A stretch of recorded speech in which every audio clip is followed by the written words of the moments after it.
there's a great podcast called the Prancing Pony podcast where they go through the books, each episode of the podcast that's like, an hour or two long.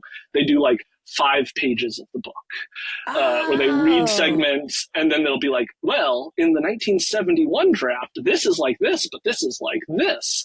And in Tolkien's letter number 157, he explains where this word comes from. And so like, cool. So like, I'll be listening to that podcast and be like, out on a walk and then pull out my phone and be like, okay, I need to, like, that's a good detail to try to pull in.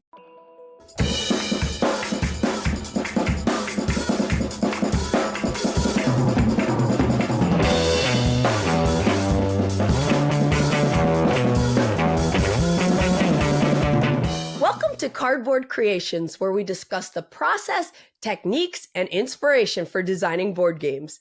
I'm your host, Candice Harris, and I am super excited to be here today with Bryan Bornmueller to find out how the Fellowship of the Ring trick-taking game was created. But first, let's jump into a brief overview of how it works. The Fellowship of the Ring trick-taking game is a cooperative card game for 1 to 4 players that plays out over 18 chapters, leading players through the events of the novel, The Fellowship of the Ring. In each chapter, each player takes a different character role from the story, and each character has an objective that must be fulfilled to pass the chapter and advance in the story. For example, Frodo needs to capture ring cards, while Pippin wants to take as few tricks as possible. Whoever's dealt the one ring becomes Frodo, then other players choose from the available characters based on their hand of cards. The One Ring is the game's one and only trump card. As you advance through the chapters, new characters, items, and challenges are introduced to the game. The chapters can be played in any order, but ideally you play them in sequence to follow the story. If each player successfully completes their objective before everybody plays their entire hand of cards, you win the chapter. Otherwise, you lose, but you can always try again. Hey Bryan, how's it going? Good. Very happy to be here. It's very exciting to have you here. I'm telling you, I think it was PGC Con. Well, I guess the only time I went to PGC Con a couple years ago. And Taylor Reiner, who helped develop Fellowship of the Ring trick-taking game, had a prototype. And it kind of like blew my mind. I was like, this is awesome. It's so thematic. And it's Lord of the Rings. And it's a cooperative trick-taking game, which are still, I feel like, fairly rare. And, now that it's out, the production of it is fantastic. It's just so cool. And I love that, spoiler alert, more is coming likely. But I got to know, like, what initially inspired you to create the Fellowship of the Ring trick-taking game? So I've loved trick-taking games for like a super long time. I played Hearts with my family growing up.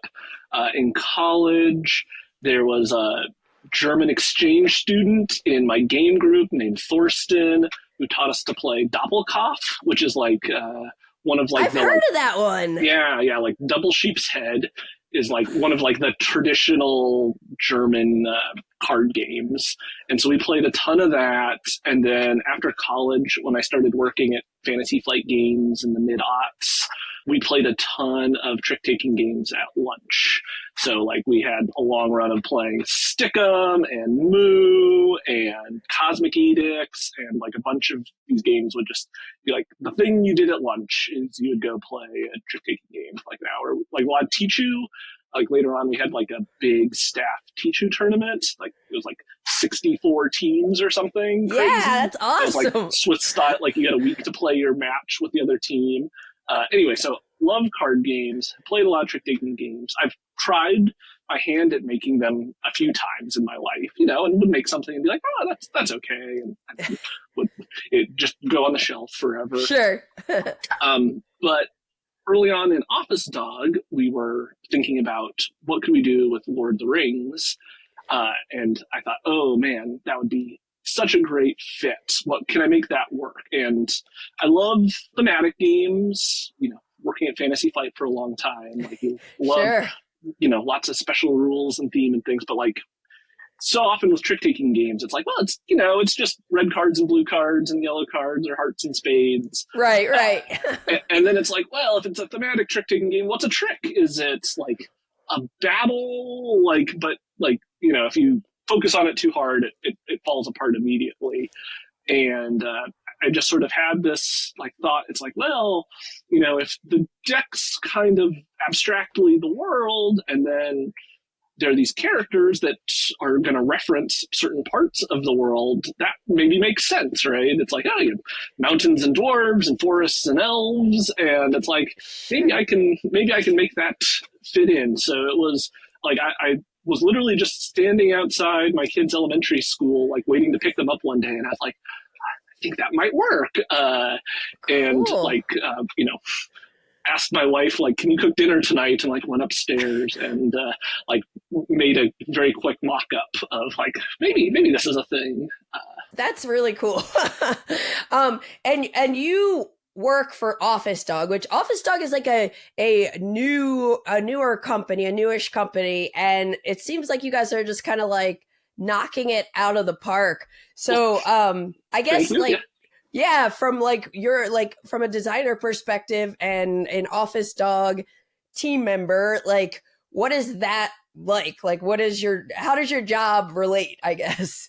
Yeah, so Office Dog is with a studio that's part of Asmodee. We're a very small team of people working on games. I'm the only one doing anything full time for Office Dog, and then there's a handful of other great folks who are like they're all in the rule book for Fellowship, but Bree and Lupe and Mike and we have a great graphic design team, but we're very small because we're sort of created by Asmodee to work within the big company. And so we make the games, and then we work with all of the kind of amazing service teams that are part of Asmodee to work with factories to get it printed, and work with the legal team and the licensing team to get the Lord of the Rings license, follow all their rules, and then work with all the Asmodee distributors around the world to sell it. So we get to be very small and focused on making games, and everyone else who's great at their jobs can go be great at their jobs, getting the games printed and sold. And then we have a marketing team that's part of Office Dog as well, Crystal and Preston, letting people know about it and all of that kind of thing. So we were just sort of created by Asmodee because there was, not a team in the US at that moment, like talking to outside game designers. And so most of the games we do, I source from independent designers. So, River of Gold from Keith, and Craft and Cosmos from David and Tam. So they showed me, cool. That first year, I think I looked at literally 1,000 game pitches Wow. to find things that were exciting. And then we bring them in-house, and we, work with the designers as much as they want to develop their game. So Fellowship's a little bit of an anomaly because I designed it just because I had this idea and it sort of fit with our plans. So sort of instead of going out and finding an external designer, I went out and found Taylor, who you mentioned, to be the developer. So, Taylor's done a lot of amazing work with me, developing the game and playtesting it so much. So. That's super cool. Okay, so after Office Dog was like, okay, we want to do a Lord of the Rings game, you started brainstorming. You love trick-taking games, and you asked your wife to cook dinner. How did you get from that initial inspiration into a playable prototype? The thing that I think is fascinating about my process for this is, so basically until Bree and the graphic designers and Matt and Blaze, like our external graphic designers, started working on it, this game only ever existed in Apple Pages. It was just rectangles on an 8.5 by 11 piece of paper that I, would just drop some numbers on just because it's fast and I use it a bunch, and I'm not recommending that, but I could just get it out of my head quick, put it on there, and then it just, it's a lot easier prototyping a card game than like a big board game or something, right? Because it's it just slips of paper, and then get a bunch of Gamegenic card sleeves, and I'm off to the races. So it literally just existed in that, I think I had one Pages file where it was pieces of paper, and then eventually I wanted to get some decks printed up at a digital printing company. And so I relayed it out on in Apple Pages on individual pages that were like the size of their cards with bleed. Yeah, And the like, template. Yeah. it's like, well, I can export it to a PDF and they can print it, so good enough. And you know, it was not beautiful for a long time until the actual graphic designers and artists got to it. And then it Yeah. left Pages, and they were using Adobe products and things, Fancy but, stuff. fancy stuff that I can't use. I mean, I could probably learn, but like that just would slow me down. So Yeah. I mean, and it sounds like if Pages works for you, and Pages is like the PowerPoint, the Apple's PowerPoint, right? it's like Apple's Microsoft Word. Like, Oh, okay, it's just okay. their, but like it still lets you put like move little boxes around and Yeah. and all that sort of things. Very cool. Very cool. Considering Fellowship of the Ring trick-taking game has chapters and lots of characters from the Lord of the Rings, Fellowship of the Ring, the book, how did you make figure out how every chapter was going to work and which characters to bring in, and how did that come out in the process, and was that the goal from the beginning? No, it wasn't the goal from the beginning. So sort of the original idea was like, this is going to be a really small card game, just like 60 cards. So it's like, okay, we've got the deck, and then it's just going to be like the Fellowship, like the 9 characters. So that was basically my starting point. It's like, okay, I'm going to design these like 9 super iconic characters and like kind of figure out how they work with each other. And it's just going to be like a standalone game, and it takes you 3 or 4 hands and you played it, and that's good. And that's basically what is in what chapter 13 in the published game is. And when Taylor and I were playing with other people who had played a bunch of card games, people were like, oh yeah, this is great, I get it. But anytime I would show it to someone who wasn't super familiar with trick-taking games, and they'd be like, well, here's your 9 goals to choose from, they'd be like, that is too much for me. This is overwhelming. And so Taylor and I are like, well, maybe we could do like an intro or something like that. And it's like, well, if we're going to do an intro, maybe we have it, be in an earlier part of the story. And it very quickly then sort of cascaded to what if we actually break it up into the whole story, because we were having fun coming up with ideas for characters and things. And so we were kind of lucky that we had this core to sort of work off of that had a lot of the key characters in a way that we liked. And then it became a process of figuring out, okay, how much can we introduce each chapter and have it be different enough and exciting, but not fall back into our trap of it's and here's 8 new things to learn all at once. And so that was, just a process of testing things out on kind of the quantity. And then also basically making these scenarios of, is this the right level of difficulty or not, right? Because if it's super easy, it's boring. And if it's hard, that can be fun as long as you have enough choices along the way to feel like you have a way out of a hard situation. And then does it work at all the different player counts as well? So, I mean, it's a lot of iteration and testing and just getting feedback from people of this was fun, this wasn't, and Great segue, Bryan. I was going to ask about, obviously I was slightly involved with some of the playtesting, but overall, what was your playtesting process like, and how much playtesting did you do?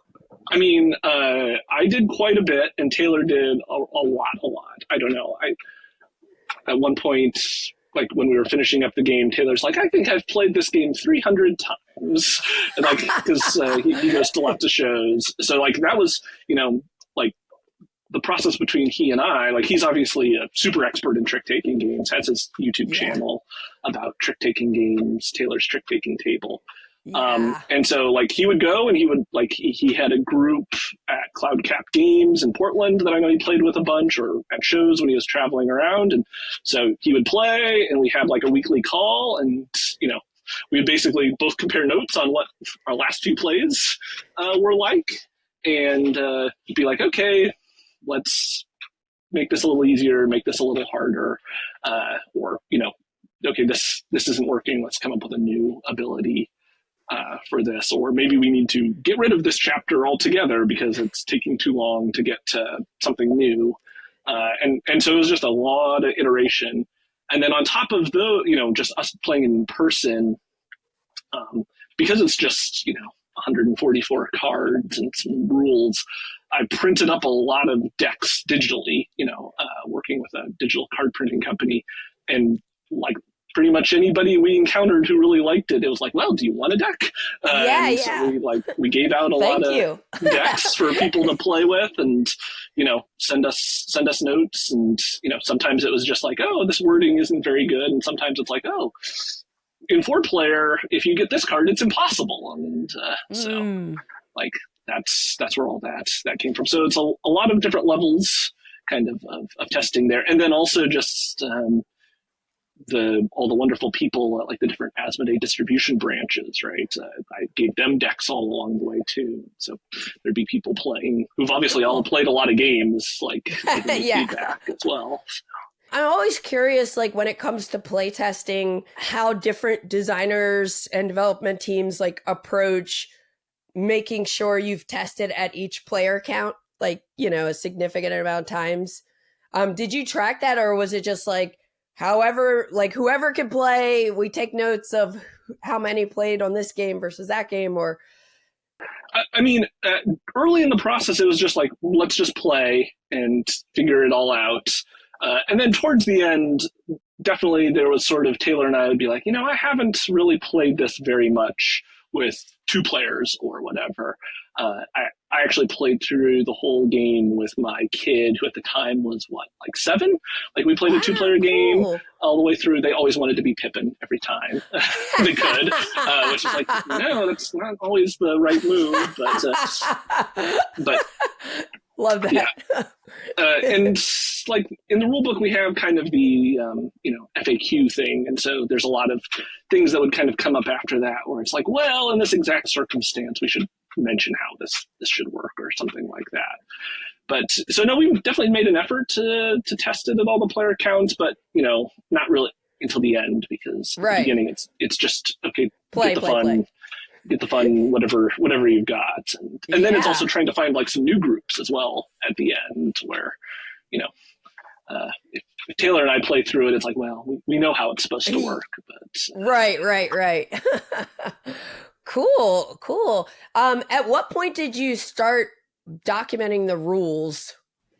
I mean, my sort of process internally is sort of early in a game, I like to have kind of what I call like bullet rules, where it's just like a bullet pointed list, basically, of facts about how to play the game that are not structured in any, it's maybe like a setup, and then it's like, here are rules, and here are like maybe kind of like obscure rules, but that's, not a lot of thought put on how to structure it. And then, once we started wanting to send decks out to people, it's like, well, they're going to need something. So, I think the first rule book was just, a couple of pages of text in row. Gotcha. But I think, ultimately we probably started the rules about 18 months before, really working on the rules about 18 months before we handed in our files. And like, 6 months before, that's when they had to like start being laid out. So like Gotcha. I laid them out again in pages, just like on the right size paper, and just sort of like, okay, here's blocks of text, and here's me like dropping in very crude diagrams and things, and doing some testing with that rule book with people. Like we tried a lot of like, I got very cute with the rule book. It's like, oh, can this be like a big fold out thing or something? And ultimately it's like, no, it just needs to be a rule book that you turn the pages in. And then, once it's laid out, blind play testing is always is like, I think the hardest, like the least fun part of the design job, but very important, of just like, all right, here's a rule book, here's some cards, I'm going to sit and watch you learn how to play. And so I did a bunch of that locally, just with some of the local design groups and some people at other, at Fantasy Flight and other studios locally who are like, okay, yeah, we'll learn how to play, and just if you get confused, it's like, okay, that's on me to fix in the rules. Right. Very cool.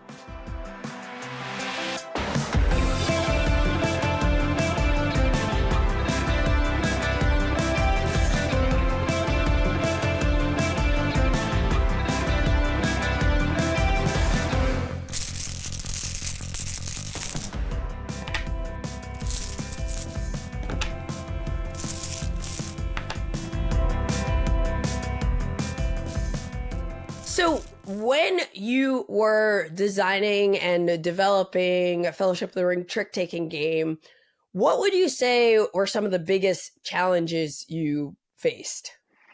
It was a pretty smooth project altogether. The core idea worked pretty well. Taylor was amazing, right?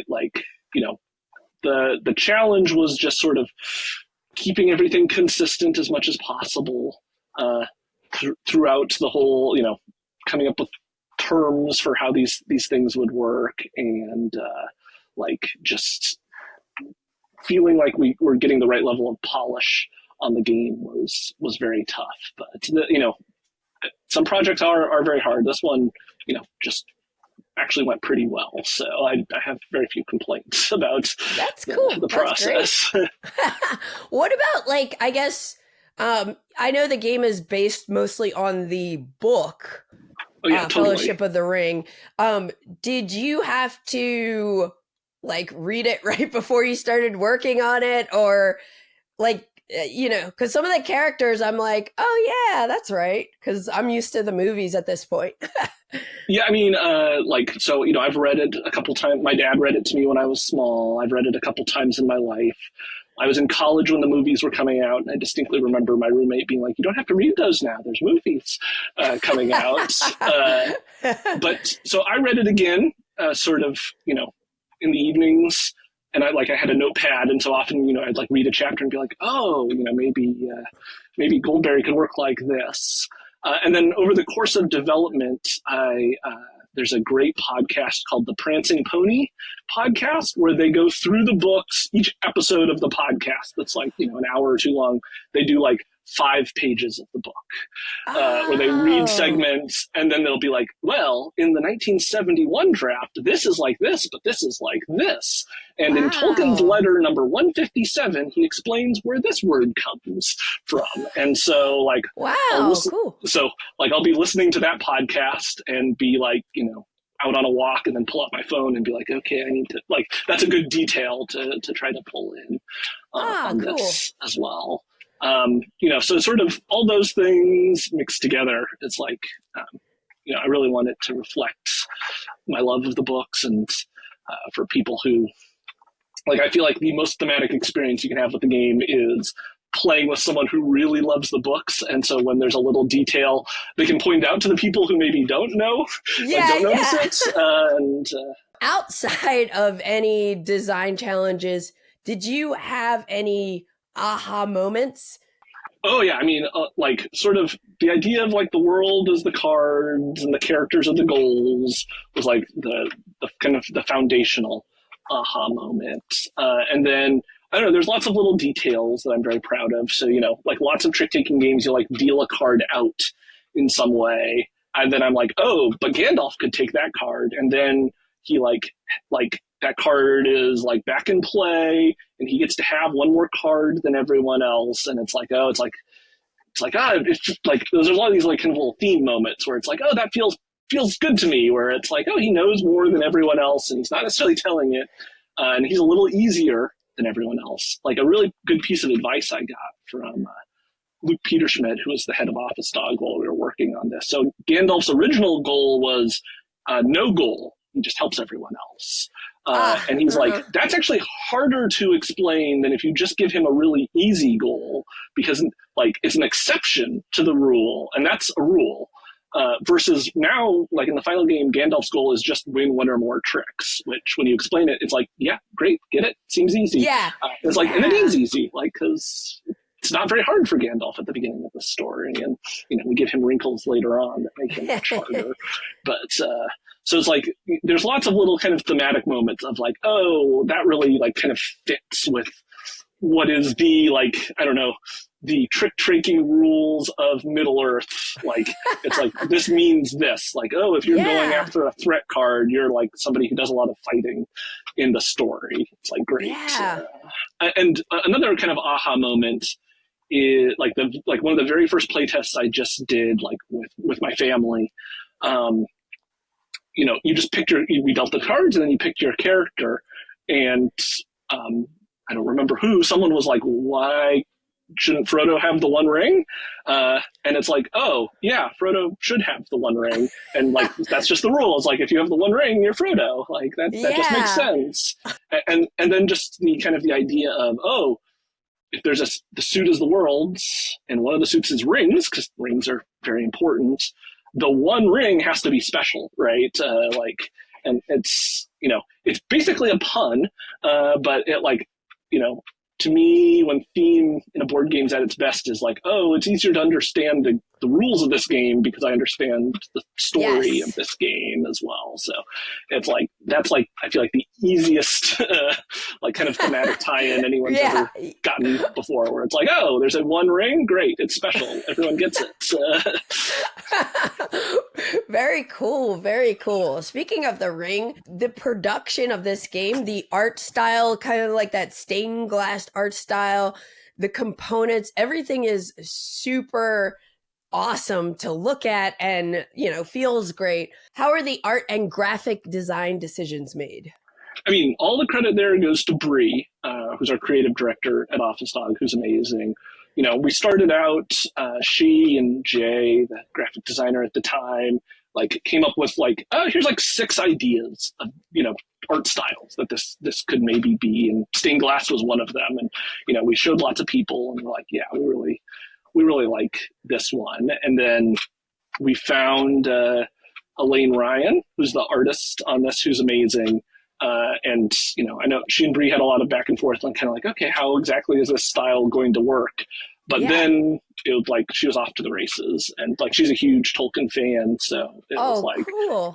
It was not like detailed art descriptions. It was like, well, we have kind of the style of this. And then the graphics were, a lot of the credit goes to Blaze Sewell from Forever Stoke Creative, who did a lot of the graphic design, determined a lot of like kind of the fonts and the icons and how we were going to do the indices and things like that on the cards. And, it was, I think one of the hardest sort of UI things is kind of on the character cards. It's like, okay, Elaine's doing this awesome art for the characters, but also there's a chunk of rules at the bottom. So like, how much of the card are we going to devote to rules versus the characters and everything like that. Yeah. Oh, cool. And then, the box is I think Bree and I both had a very good time kind of going a little nuts with the box. Bree's idea was to do the cover is shiny, right? Yeah. But it's like the process on that's way more complicated than it seems, because it's like printed on foil, and then there's like 2 different layers of varnish on it. So there's like matte varnish on the black leading of the stained glass, and then like gloss varnish on parts of it. Well, to give it like that like stained glass sort of look to the box. Cool. And then the shape of the box determined a lot of the game as well, where it was sort of like. Someone mentioned to me at some point, like, oh, I miss the old Fantasy Flight Citadel's box, which was that kind of tall, skinny box. And so I sort of had that in my head. And, as we were quoting the game out, it's like, okay, so we'll have 3 stacks of cards, but they're going to need to be collated into the box in a precise order, right? Because as you sort of open the sections of the box, you want to just have the next card you need right on top.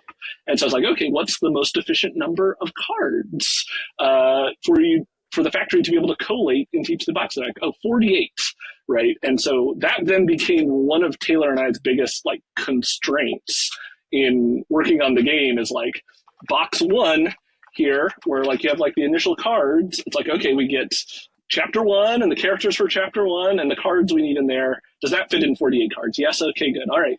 So now here's part 2.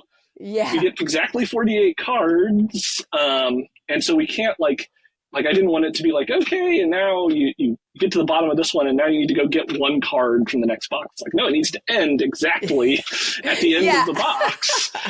So it's like, okay, now we have to fit that into 48. So there'd be times where it's like, oh, we could really use one more card in this chapter for whatever reason. It's like, well, do we have a card left in there? And like chapter 13, which is at the beginning of part 2, is like a bunch of cards. So it's like, oh, that really can't, like if we cross that over to box 2, like that's a lot. So that was a big constraint kind of in terms of making the production work. And then I don't know, we just, everyone was on board with us making it really nice and getting the wood tokens and the little ribbons and just like, it's kind of one of those, I think, digital playtesting is great, and we did some digital playtesting this, but I think it's one thing that's great about physically playtesting a game too, of just like, okay, what's the process of playing this like? And I very early on got a white, as soon as the factory sent us a white sample, I like stole it from the production people, and it's like, great, now I'm going to be playing out of this box, and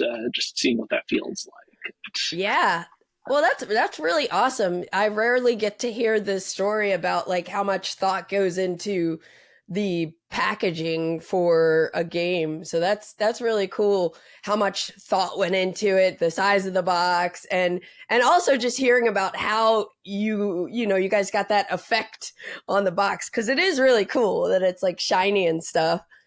Yeah, we were looking at lots of other shiny boxes in the lead up to it. I'm like, oh, we like this one, we don't like this one. Right. How did you come up with the name? It seems like obvious, Fellowship of the Ring trick-taking game, but did you guys ever explore any other options for titling the game? Oh, yeah. We definitely talked about it quite a bit. And just the direct answer won. And part of it was that, we're planning on doing a Two Towers and a Return of the King. So if you do a clever name for the first one, then you have to like have 2 more clever names that like right. fit in there. And also, Lord of the Rings is like one of those themes, people love it, but there's been so many great Lord of the Rings games that even like some of like the clever names you can come up with, it's like, oh, actually someone's like, well, there's already a War of the Ring, right? Yeah. So you're not calling it that. Right. You can't just call it Lord of the Rings. Like, so a lot of the like kind of obvious, more poetic names that still convey that it's Lord of the Rings. It's like, well, there's actually something there.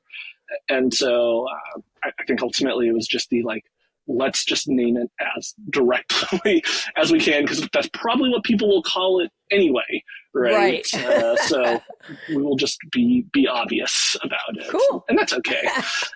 Exactly. So at what point, I know you and Taylor did so much playtesting. At what point did you say, okay, we are ready to produce this? It feels good. I mean, very early on, everyone's like, yes, we're going to do this. And so, kind of the big moment in our process is like, when is the game design team going to like hand it off to the visual team? Because any changes I make in Apple Pages are fast and cheap to make, right? Yeah. It's like, I want this 2 to be a 3. It's like, done. Like 2's a 3 now. But like as soon as we've handed it off to graphic designers, it's like, if I want to make that 2 a 3, it's like a phone call or a couple of emails or something. And so, we part of being part of a big organization is we have schedules, right? And so it's like, okay, we want this game to come out in January of 2025, so we need to stop working on it on this date so that it can be localized into a bunch of languages and all the testing can be done. Like everything has to be done by the book. Part of working with big, awesome teams is everyone needs enough time to actually do their jobs. And so it's just, you work back from there, and it's like, okay, about 6 months before that, I need to just give it over to Bree so they can start laying it out. And at that point, the role of the game designer changes, and it's less like, okay, I'm going to make a big punchy change. It's like, okay, maybe I can slip in a sentence and make that 2 a 3 or something if it's really important. And that's when like a lot of the work on the rule book is going to be happening, because it's like, well, we'll do the layout of the cards first, and now I'll really put a lot of work into the rule book, because if things are working well, the files we hand over to the visual people aren't going to change in a big fundamental way that we can predict, right? So Gotcha.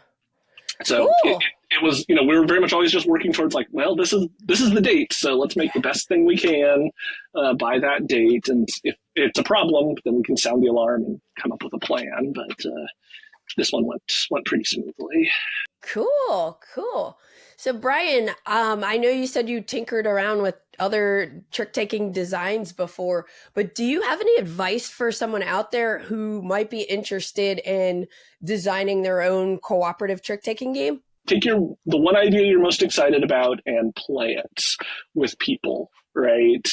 And like, I think the faster you're playing it with people and the less hung up you are on how it looks and making everything perfect, like that's just getting in your way of just like, you gotta just play it and see what people like and see what you still like after you've tried it out, right? And it's like, what's the neat idea that I have, and just simplify down to that as much as you can.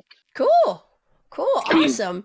I think card games and trick-taking games are a great thing for, especially people who are new to game design to play around with, because there's like some conventions that you can learn, and if you break them, that can be interesting, and if you follow them, then that's easy.